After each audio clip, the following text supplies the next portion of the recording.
میرا نام منور ہے۔ میں حیدرآباد کا رہنے والا ہوں اور میری کراچی کے ایک بڑے بازار میں کپڑے کی دکان ہے۔ منگل کا دن تھا، دوپہر کے 2 بج رہے تھے۔ میں اپنی دکان پر بیٹھا نماز کے لیے دکان بند کرنے کی تیاری کر ہی رہا تھا کہ مجھے سامنے سے آتی ایک خوبصورت حسینہ دکھائی دی۔ میرے دل میں نہ چاہتے ہوئے بھی لالچ آ گیا۔ ایک تو حسینہ سے 2-4 منٹ محو گفتگو ہونے کا اور دوسرا گاہک کا لالچ۔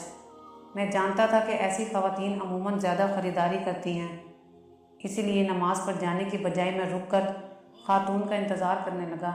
سوچا کہ پلازے کے اوپر والی مسجد میں نماز پڑھ لوں گا، وہاں 2:30 بجے ظہر کی نماز ادا کی جاتی تھی۔ ابھی میرے پاس پورے 30 منٹ تھے۔ حسب توقع وہ خاتون ایک ادا سے چلتی ہوئی میری دکان میں داخل ہو گئی۔ میری دکان میں بڑے مہنگے قسم کے سوٹ تھے۔ میں نے اس خاتون کو بہت سے سوٹ دکھائے۔ خاتون نے 2 سوٹ پسند کر لیے اور کہنے لگی، 2 سوٹ اور بھی چاہیے، ذرا ان سے مہنگے اور اچھے والے دکھا دو۔ وہ مجھ سے باتیں بھی کر رہی تھی اور ان کپڑوں کے بارے میں پوچھ بھی رہی تھی۔ میں بڑھ چڑھ کر اس سے بتا رہا تھا۔ ایسے میں میری نظر گھڑی پر بھی تھی کہ نماز کا وقت ہونے والا تھا، مگر میرا دل اس خاتون میں جیسے کہیں اٹک گیا تھا۔ یہ میری فطرت تھی، دکان میں آنے والی ہر عورت کو میں ایک ہی نظر سے دیکھتا۔ خیر وہ خاتون کبھی مسکرا کر تو کبھی ہنس کر میری حوصلہ افزائی کر رہی تھی اور میں بھی ہنس کر باتیں کرتا جا رہا تھا۔ خاتون نے 4 سوٹ پسند کر لیے تھے۔ میں نے شاپر میں ڈال کر اسے وہ سوٹ دیے اور میں بل بنانے لگا تھا۔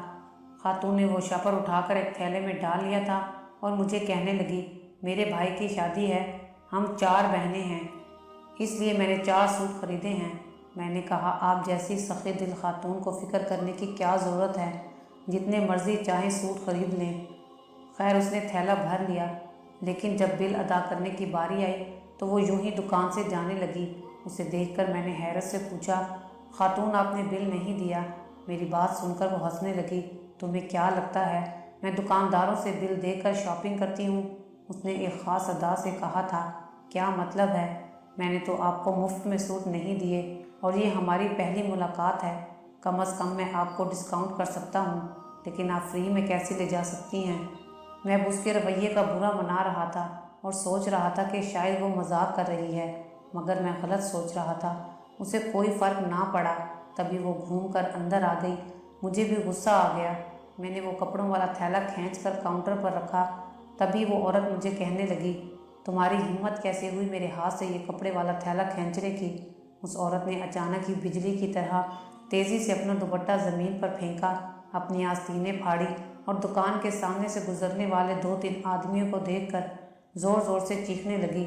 وہ آدمی بھی غالباً میرے جیسے کردار کے ہی مالک تھے، جو خاتون کے ایک بار چیخنے پر دوڑے دوڑے دکان میں آ گئے۔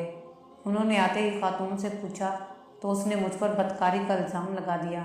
بولی کہ یہ مجھ پر دستے درازی کر رہا تھا، مجھ سے بدتمیزی کر رہا تھا۔ ان مردوں نے آؤ دیکھا نہ تاؤ مجھے مارنا پیٹنا شروع ہو گئے۔ شکر ہے کہ ساتھی دکاندار وقت پر پہنچ گئے، ورنہ یہ لوگ میری تو درگت ہی بنا دیتے۔ اس واقعے نے مجھے پورے بازار میں بدنام کر کے رکھ دیا تھا۔ خاتون اس ہنگامے کا فائدہ اٹھاتے ہوئے اپنے بیگ کو اٹھا کر وہاں سے چلی گئی، جبکہ میں ہاتھ ملتا رہ گیا۔ میرے ہاتھ سے تو واقعی وہ قیمتی کپڑے مفت میں جا چکے تھے۔ وہ چالاک عورت مجھے چونا لگا گئی تھی۔ میں رہ رہ کر پچھتانے لگا کہ کاش نماز کے لیے میں دیر نہ کرتا، گاہک کا لالچ نہ کرتا تو اتنی بدنامی نہ ہوتی، لیکن میں نے بھی اپنی غلطی کی وجہ سے نقصان اٹھایا۔ خیر اب کچھ دن گزرے تو لوگ اس بات کو بھولنے لگے۔ میری دکان پر عورتیں پہلے کی طرح آنے لگیں، مگر میرے دل میں ایک خلش باقی تھی۔ میں اس عورت کی تلاش میں تھا۔ اس عورت کے انتقام نے مجھے پاگل کر دیا تھا کہ میں بھی اسے ویسے ہی ذلیل و رسوا کروں گا جیسے کہ اس نے مجھے کیا تھا۔ میں اپنی بے عزتی برداشت نہیں کر سکتا تھا اور بہت غصے میں تھا۔ میں نے اپنے ایک دوست سے مشورہ کیا کہ میں کیا کروں۔ تم ہی بتاؤ، اس عورت نے مجھے بلا وجہ پورے بازار میں بدنام کیا ہے اور اتنے قیمتی سوٹ بھی لے اڑی ہے۔ اب میں کیا کروں کہ اپنی بے عزتی کا بدلہ لے سکوں؟ وہ کہنے لگا، تمہیں اس لڑکی سے لڑنا نہیں چاہیے تھا، بلکہ ایسی چلاک لڑکی سے تعلقات بڑھانے چاہیے تھے، اور جب وہ تمہارے جال میں پھنس جاتی تو پھر تم اس کے ساتھ جو مرضی کر سکتے تھے، مگر میں اب کسی طرح بھی اسے بدنام کرنا چاہتا ہوں۔ بدلے کی آگ میرے اندر بجھ نہیں رہی تھی۔ دوست بولا، تم اسے جانتے تک نہیں ہو، اسے بدنام کیسے کرو گے؟ ایک ہی صورت ہے کہ وہ خود تمہاری دکان پر آ جائے، ورنہ تم اس کا کچھ نہیں بگاڑ سکتے، کیونکہ وہ تمہیں دوبارہ یہاں نظر نہیں آئے گی۔ دوست کی بات سن کر میں مایوس ہو گیا، لیکن میرے ذہن میں یہ بات کسی کانٹے کی طرح چبھ گئی تھی کہ میں اس لڑکی سے بدلہ لے کر رہوں گا۔ اس بات کو 2 ماہ گزر گئے تھے۔ ایک دن میں اپنی دکان پر بیٹھا تھا کہ ایک بوڑھے بابا دکان میں داخل ہوئے۔ بابا کافی باوقار لگ رہے تھے، ان کے چہرے پر عجیب سی شرمندگی تھی اور وہ پریشان بھی لگ رہے تھے۔ میں نے کہا، فرمائیے کیا بات ہے؟ وہ بولے، بیٹا میں ایک سفید پوش آدمی ہوں، گھر کے حالات بہت خراب ہیں، کچھ مدد ہی کر دو۔ میں نے ان کو دیکھا اور 100 کا نوٹ ان کی طرف بڑھا دیا اور وہ مجھے دعائیں دیتے ہوئے وہاں سے چلے گئے۔ اب وہ بزرگ روزانہ میرے پاس آ جاتے اور تھوڑی دیر مجھ سے ادھر ادھر کی باتیں کرتے اور پھر چلے جاتے۔ میں ہمیشہ کی طرح ان کی اسی طرح مدد کیا کرتا تھا۔ ایک روز وہ مجھ سے کہنے لگے کہ بیٹا تمہاری شادی ہوئی ہے کیا؟ میں نے ابھی تک شادی نہیں کی تھی۔ میں نے انہیں نا میں جواب دیا۔ پھر انہوں نے مجھے کہا کہ انہوں نے کوئی ضروری بات کرنی ہے جس کے لیے مجھے ان کے گھر جانا ہوگا۔ پہلے تو میں نے انکار کر دیا، مگر ان کے اصرار کرنے پر میں راضی ہو گیا۔ شام کو میں نے دکان بند کی اور ان کے گھر آ گیا۔ وہ چھوٹے سے محلے میں کرائے کے گھر میں رہ رہے تھے۔ خیر مجھے ایک کمرے میں لے گئے۔ یہ کمرہ بیٹھک نما تھا، یہاں پر صوفے سلیقے سے لگے ہوئے تھے۔ میں ان کے سامنے بیٹھا تو وہ مجھے ہاتھ جوڑ کر کہنے لگے، بیٹا میں بہت بوڑھا ہو گیا ہوں، پتہ نہیں کب موت مجھے آ گھیرے۔ میری ایک بھتیجی ہے جو یتیم ہے، اس کا میرے علاوہ اس دنیا میں کوئی نہیں ہے۔ میں نے ایک رشتے والی کو کہا ہوا ہے، مگر کہیں سے اچھا رشتہ نہیں آ رہا۔ میں بہت دنوں سے تمہاری دکان پر آ رہا تھا، مجھے تم اچھے لگے تو اس لیے سوچا تم سے بات کروں۔ میں چاہتا ہوں تم اس سے شادی کر لو۔ ان کی یہ بات سن کر میں حیران ہوا، مگر اس سے زیادہ مجھے حیرت کا جھٹکا اس وقت لگا جب انہوں نے اپنی بھتیجی کی تصویر مجھے دکھائی۔ یہ تو وہی لڑکی تھی جس نے بھرے بازار میں مجھے بے عزت کیا تھا۔ میں نے جیسے ہی اس کی تصویر دیکھی، میرے اندر بدلے کی آگ پھر سے جل اٹھی۔ میں نے بابا جی کو اس کے بارے میں سب کچھ بتا دیا۔ یہ سننا تھا کہ انہوں نے اپنا سر شرم سے جھکا لیا اور بولے، بیٹا سب سے پہلے تو معذرت، تم میری بھتیجی کو معاف کر دو، اس نے تمہیں خواہ مخواہ بدنام کیا۔ اس کی اس غلطی کے لیے میں تم سے معافی مانگتا ہوں۔ بوڑھے بزرگ کی بات سن کر میری آنکھیں حیرت سے پھیل گئیں۔ بوڑھے بابا نے بتایا کہ وہ اس لڑکی کے چچا ہیں اور وہ لڑکی ان کی پناہ میں ہے۔ میں نے کہا، بابا جی مجھے تو اس مسئلے سے کوئی فرق نہیں پڑا، بازار میں 100 لوگ میری عزت کرتے ہیں، جھک کر سلام کرتے ہیں، لیکن آپ کی بھتیجی کے اس تماشے نے یقیناً مجھے لوگوں کی نظروں میں گرا دیا ہوگا، کیونکہ یہاں قصور چاہے مرد کا ہو یا عورت کا، لوگ قصوروار مرد کو ہی سمجھتے ہیں۔ بابا جی میری بات سمجھ گئے اور پھر ایک دفعہ اپنی بھتیجی کی طرف سے معافی مانگنے لگے۔ میرے اندر بدلے کی آگ ابھی بھی جل رہی تھی۔ مجھے یہ موقع بہت اچھا لگا اور میں نے ان کے جھکے ہوئے سر کو دیکھ کر کہا، اپنی بھتیجی کی شادی مجھ سے کر دیں، میں اسے اپنانے کو تیار ہوں۔ ویسے بھی لڑکی سے ایسی نادانیاں ہو ہی جاتی ہیں، اس میں دکھ دینے والی کوئی بات نہیں۔ بابا جی میری بات سن کر حیران رہ گئے۔ میں اپنا پہلا پتہ پھینک چکا تھا۔ میں جانتا تھا کہ میں کیا کرنے جا رہا ہوں۔ اس لڑکی سے بدلہ لینا چاہتا تھا اور شاید بزرگ کی مرضی بھی یہی تھی کہ وہ اپنی بھتیجی کی شادی مجھ سے کر دیں، جبکہ میری نیت صرف اور صرف انتقام کی تھی۔ لڑکی نے یقیناً میرے بارے میں کوئی تعریف کی ہوگی یا بزرگ نے میرے بارے میں لوگوں سے پوچھا ہوگا، تبھی وہ میری شادی اپنی بھتیجی سے کرنا چاہتے تھے۔ میں نے اپنے بارے میں انہیں بتایا کہ میں حیدرآباد کا رہنے والا ہوں، گھر میں میرے 2 بوڑھے ماں باپ ہیں، میں ان کی اکلوتی اولاد ہوں۔ میں نے ان سے 2 دن کا وقت مانگ لیا کہ میں شادی کرنے کے لیے تو تیار ہوں، مگر مجھے اپنے گھر والوں کی رضامندی کے لیے 2 دن درکار ہوں گے۔ انہوں نے مجھے 2 دن کا وقت دے دیا اور میں واپس آ گیا۔ میں نے وہاں ایک کرائے کا مکان لیا ہوا تھا۔ رات بھر یہی سوچتا رہا کہ شادی کروں یا نہ کروں۔ پھر ذہن میں ایک ایسی ترکیب آئی کہ جس سے میرا کوئی نقصان نہیں ہوگا اور میں اپنا انتقام بھی لے لوں گا۔ اگلے 2 دن بعد میں نے بزرگ کو جواب دیا کہ میرے گھر والوں کو کوئی اعتراض نہیں ہوگا، مگر وہ بیمار رہنے کی وجہ سے یہاں نہیں آ سکتے، مگر انہوں نے مجھے خوشی خوشی شادی کی اجازت دے دی ہے۔ میری بات پر وہ بزرگ کہنے لگے، چلو یہ تو خوشی کی بات تھی۔ پھر انہوں نے بتایا کہ انہوں نے اپنی بھتیجی کو بھی میرے بارے میں سب بتا دیا ہے، وہ بھی مجھ سے شادی کے لیے راضی ہے۔ میرے تو دل میں خوشی کے لڈو پھوٹنے لگے۔ اس لڑکی نے جس نے مجھے ایک لمحے میں برباد کیا تھا، اب اسے برباد کرنے کی باری میری آ گئی تھی۔ میں نے اپنی شادی کی تیاریاں مکمل کر لیں۔ بابا جی نے خوشی خوشی اپنی بھتیجی کا نکاح مجھ سے طے کر دیا۔ نکاح کی تاریخ اگلے ہفتے کی تھی اور پھر نکاح کا دن بھی آ گیا۔ میں اپنے چند دوستوں کے ساتھ دلہا بن کر وہاں پہنچ گیا۔ خوشی خوشی میرا نکاح علینا سے ہو گیا اور وہ میری دلہن بن کر میرے گھر آ گئی۔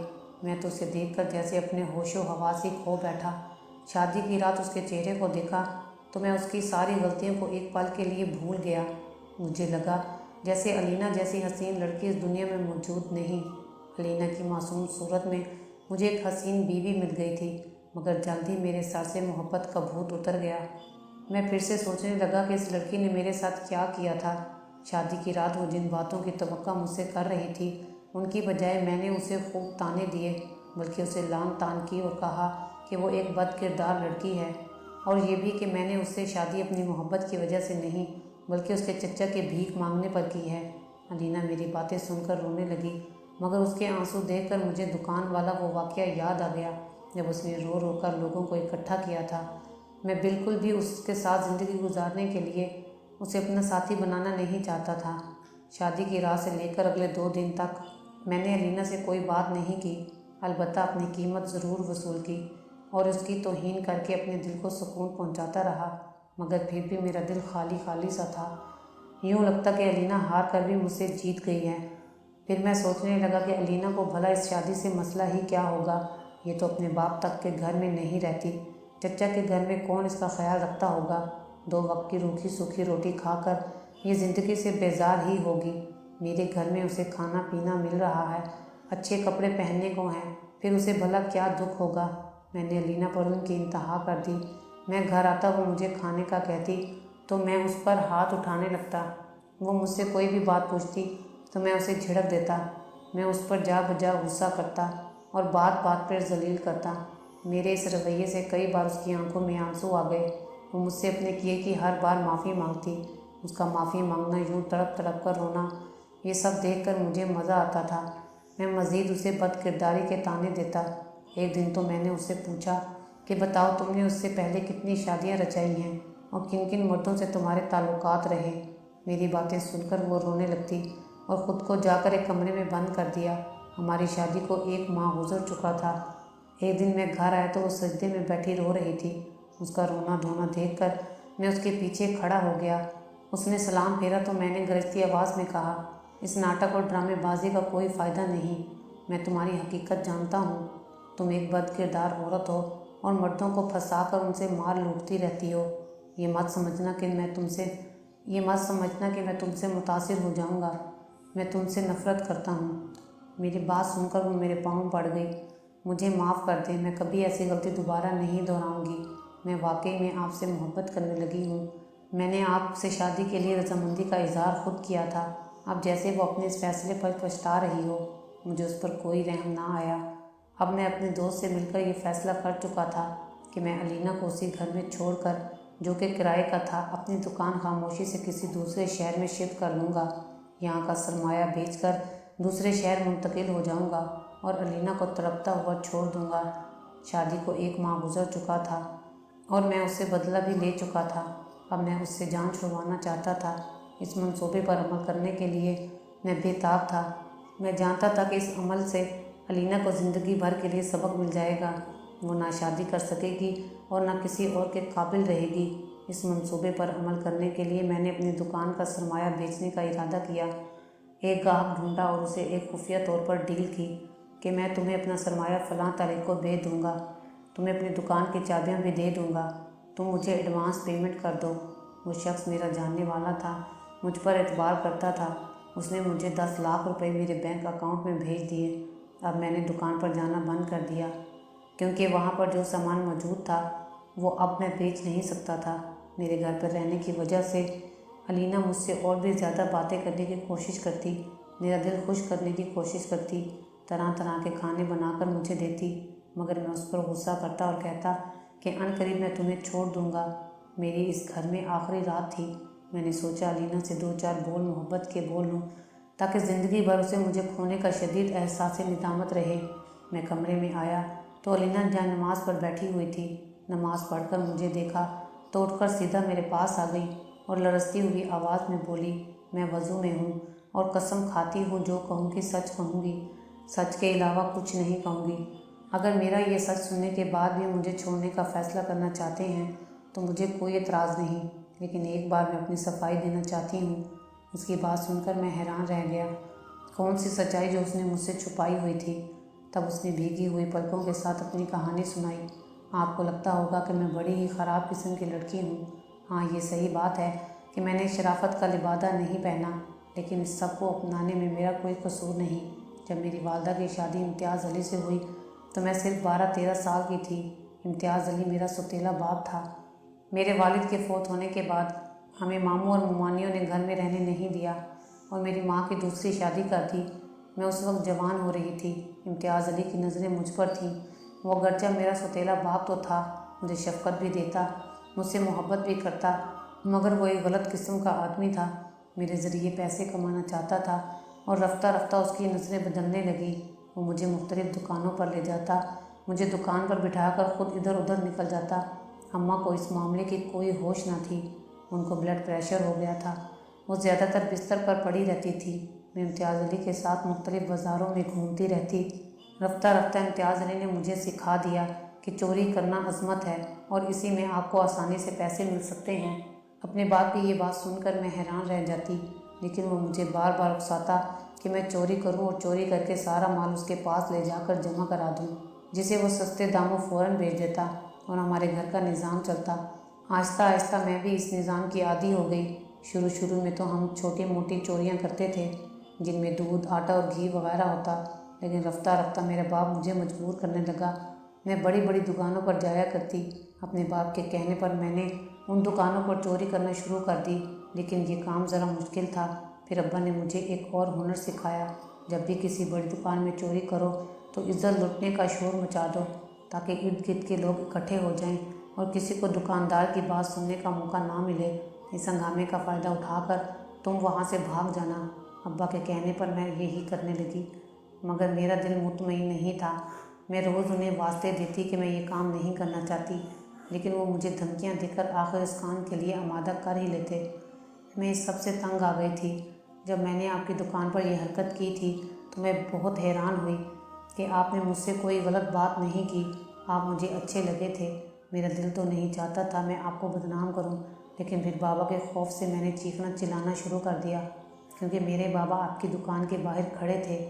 بس پھر کیا تھا، ارد گرد کے لوگ اکٹھے ہو گئے، آپ کو مارنا شروع کر دیا، جن میں میرے بابا بھی شامل تھے، حالانکہ میری یہ خواہش نہیں تھی۔ اس واقعے نے میرے دل کو بدل دیا۔ میں نے جا کر اپنے چچا سے شکایت کی کہ میرا باپ یہ حرکتیں کر رہا ہے۔ چچا میری ذمہ داری تو نہیں اٹھا سکتے تھے کیونکہ وہ بوڑھے ہو چکے تھے۔ میری چچی فوت ہو چکی تھی اور ان کی کوئی اولاد بھی نہیں تھی۔ میرے رونے دھونے پر انہوں نے مجھے اپنے پاس رکھ لیا اور میری ماں کچھ دنوں بعد فوت ہو گئی تھی۔ اب امتیاز میرے سوتیلے باپ سے میرا کوئی رشتہ نہ تھا۔ میں یہاں چچا کے پاس رہنے لگی تھی۔ چچا کو میری شادی کی فکر کھائی جا رہی تھی۔ ویسے بھی لوگ باتیں کرنے لگے تھے کہ ایک ہی گھر میں چچا بھتیجی اکیلے رہتے ہیں۔ میرے کہنے پر ہی انہوں نے آپ سے آ کر منت کی، کیونکہ آپ مجھے بہت اچھے لگے تھے۔ میں سمجھتی تھی کہ آپ مجھے ضرور معاف کر دیں گے۔ پھر آپ نے مجھے اپنے نکاح میں قبول کر لیا تھا، مگر میں سچ کہتی ہوں، اب میں سچے دل سے توبہ کر چکی ہوں۔ اس سب میں میرا کوئی قصور نہ تھا، بس یہی سچ تھا۔ اب اگر آپ مجھے معاف نہیں کر سکتے تو بھلے مجھے آزاد کر دیں۔ مجھے ایسی نفرت بھری زندگی نہیں گزارنی جس میں میرا شوہر مجھ پر اعتبار ہی نہ کرتا ہو۔ یہ کہہ کر وہ زاروں قطار رونے لگی۔ میں اسے دیکھتا رہ گیا۔